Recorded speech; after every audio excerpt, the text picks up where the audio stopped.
Hey, Chafin Hawks here. Today I'm going to show you how to replace a bad pump on an LG washer dryer stacked up set. Replacing the pump on these is pretty simple, as you know, but it's kind of a challenge when the unit's stacked. I'm going to show you a really simple way to do this as a one-man person. It's pretty easy, it's safe, there's no removing the top of the dryer. You can do this in confined spaces. And as we know, these are always money makers, especially when you have a stack washer dryer. There's certainly a premium on for replacing any kind of pump on a stack unit. And the great thing about my technique is you can do it by yourself. You get to keep that premium. There's no rescheduling for a second man, no tools you need to take it apart. I'll show you how to do it. It's going to be pretty simple. So now we're looking at the rear of the dryer. In most cases, you're not going to have the ability to pull it out and see this nice view, but I've done it just for the sake of this video. And this one's going to be easy because it's actually on a stack kit. The stacking kit keeps the lid of the washer and the jar as one integral unit. It makes it easy to slide apart. So first thing you're going to do is just remove the two bottom screws that you normally see. The two on the lid. There's one here, and there's one over here, and that's it. And once again, you're normally not going to have the ability to turn the dryer around. These are usually in really tight stacked spots, and that's the reason why people have washer and dryer stacks. They don't have a lot of room. But I've done this for the sake of the video. I'll show you from the front side an easy way to do this if you don't have the luxury of removing the unit and turning it around like I've done for the video. So typically in the field you don't have a lot of room, so I'm just going to show you what I do when I'm in the field and we don't have the option of pulling out the unit. I just reach behind on the left and the right side and grab the screw with the ratcheting stubby screwdriver, and I use a little magnetic tip to catch the screw. And now we're just going to repeat the process for the right screw.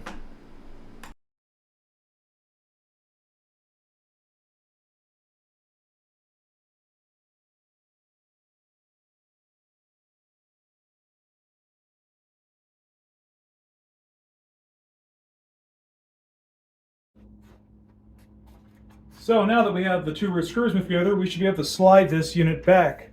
What's really cool, when the customer has a stack kit, it's actually really easy because this is essentially one piece now. The dryer is actually one piece with the top of the washer, makes it really simple. So if your unit doesn't have an official stack kit, there's going to be a few more precautions to make sure it doesn't slide apart. But for the most part, these will be stacked and makes it really easy. So here we go. We're just going to push this back somewhat. And you'll see now it's freeze floating. So we're going to stop there. Now we're going to put some brace on to give us some room. So now we have to remove the one screw that holds the console. We're looking at this from the sideways. The tricky part is there's not a lot of space between the console head and the rear of this top. So what I usually do is just take a small bit that came from a bit set. I just put it in the Phillips head. And then I just use another tool like a wrench just to manually torque it.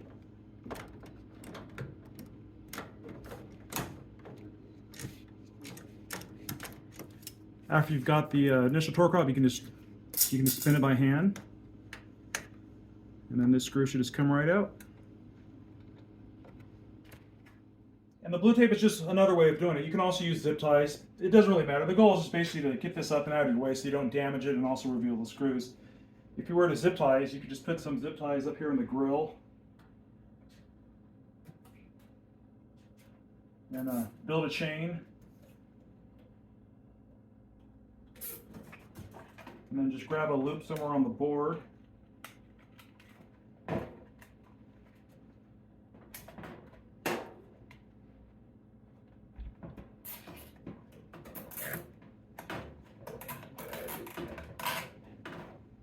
And there you go. That's another way of just getting out the way. The whole idea is just to make your work area comfortable and not damage the board. And yes, blue tape and zip ties are both fundamental items I keep on my at all times. These are part of my bag setup. Next step, we're going to remove the bottom pump cover. We're going to remove one screw that you find down here. Move the drain out of the way. We're going to pull the whole thing out, and there's one more tiny screw right here you're going to remove.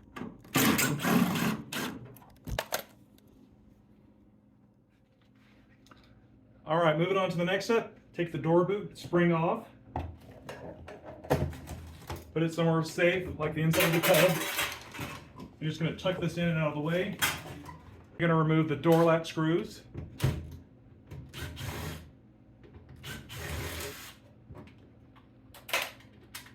Again, take the screws and put them somewhere safe, like the end of the tub. Then we're going to remove the top screws.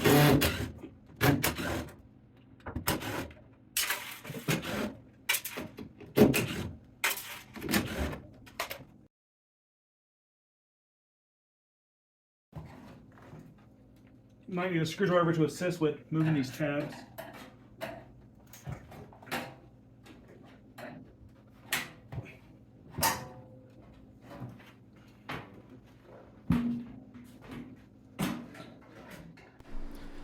Next, we're going to remove 3 10mm bolts which are holding the entire pump body down. I couldn't really get a good shot of them, so I'm just going to point some arrows to where they're roughly located, and you'll see them when you take the unit apart.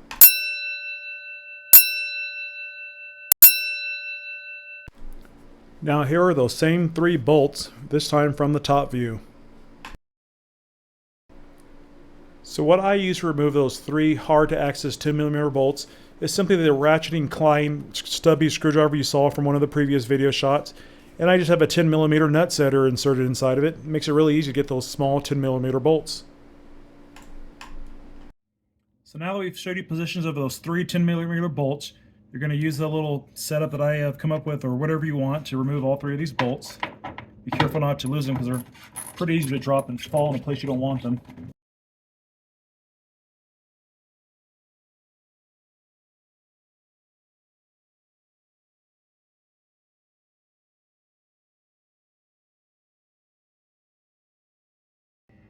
And 3, with those 3 bolts removed, the pump should just freely float like this. And now we're ready to take out the pump. We're going to need our new pump next, but a quick note about pumps. Not all pumps are created equally, and if you buy these pumps on Amazon or eBay, you're almost guaranteed to get a fake ingenuine pump. And the problem with that is the fake ones don't last very long. Unless you want to do this repair over in a few months, you definitely want to buy an OEM pump only. Where do you buy an OEM pump? You buy an OEM pump from one of the large appliance retailers online, such as AppliancePartsPro.com or Part Select. But if you buy one of these from Amazon or eBay, you're assured to get a fake pump, which is not going to last very long. Next, you're going to remove these 3 Phillips screws which are holding the pump to the pump body. You do not want to use a power driver here. You only want to use hand tools because you can easily strip out the screw bolts, and then you're going to be looking at buying a whole new pump body.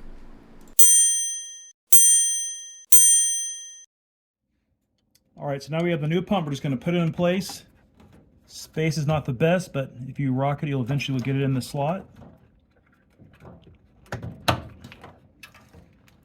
There, now it's in. We're just going to put all the 3 screws in, and once again, you don't want to use any kind of power drivers here. These always have to be done by hand.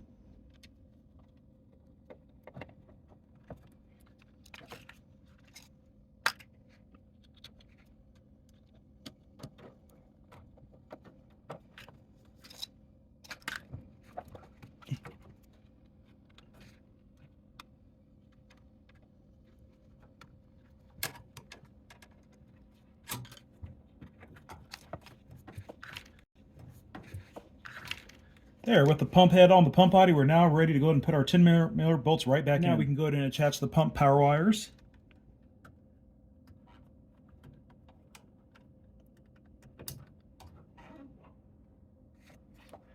And with that done, we're ready to put our 10mm bolt heads right back in.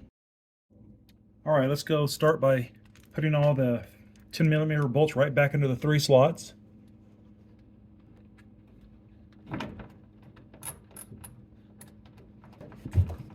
There's 1.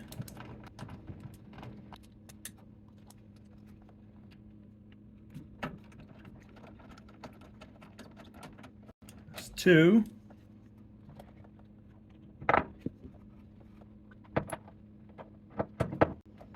And there's 3. There's 3. Next, we're going to put this unit back together in reverse order.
Next, you're going to cut the zip ties. We can put the console back on, or if you're using tape, just remove the tape.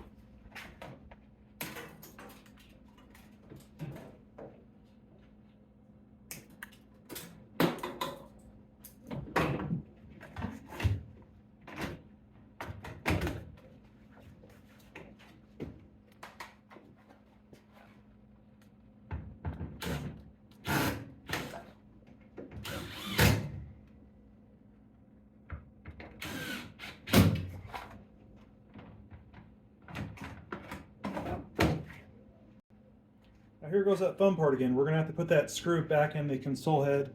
And once again, there's not a lot of room, so you're just going to start the screw by hand.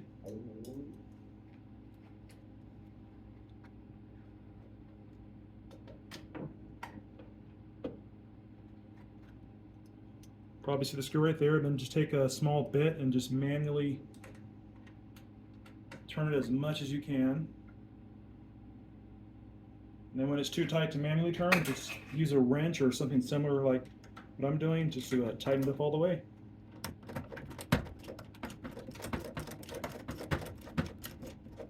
And now with most of the reassembly done, we're just going to go ahead and slide the wash strap back into place. Here's the view from the side. Snaps right in. And here's the view if you were doing this from the front. Just pull it until it slides and locks in place. That's it. And finally, we're just going to screw those two rear wash strap screws in.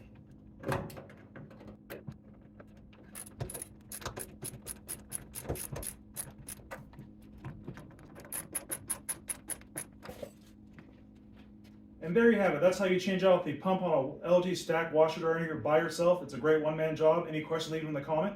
Also, if you're in the field like me, the best CRM you can use is Fieldpulse. Look at my comments for my affiliate link. I get a small commission if you click on the link, but Fieldpulse is the absolute best CRM for a lot of reasons. And check out my other videos to see why we recommend Fieldpulse.